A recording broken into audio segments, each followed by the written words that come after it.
The United States has called on Israel to immediately allow more aid into Gaza.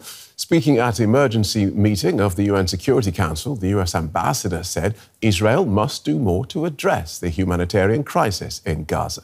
And this follows US threats to withdraw military aid.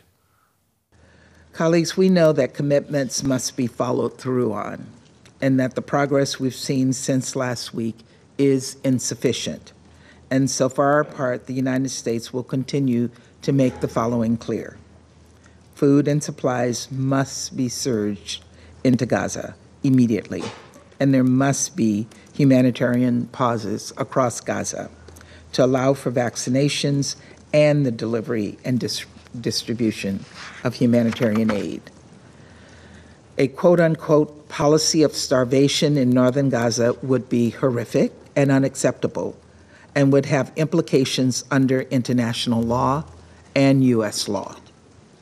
The government of Israel has said that this is not their policy, that food and other essential supplies will not be cut off, and we will be watching to see that Israel's actions on the ground match this statement.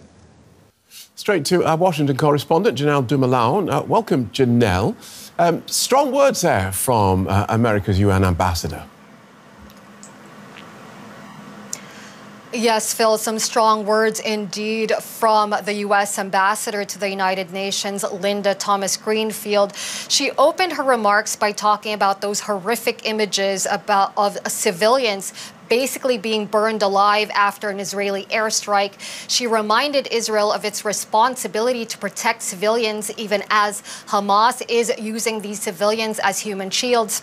Then she went on to talk about that dire humanitarian situation, and she did use the words, the policy of starvation would be unacceptable.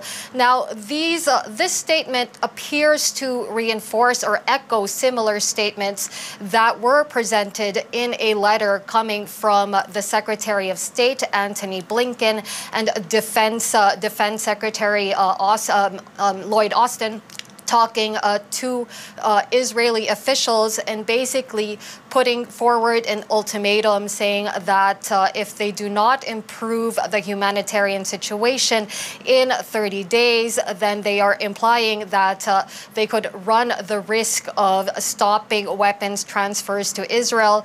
So in that respect, really, there does seem to be an increased urgency of tone coming from the U.S. administration. The upcoming winter is widely seen as a factor contributing to that urgency, could be seen as something that complicates the picture and further compounds the misery on the ground.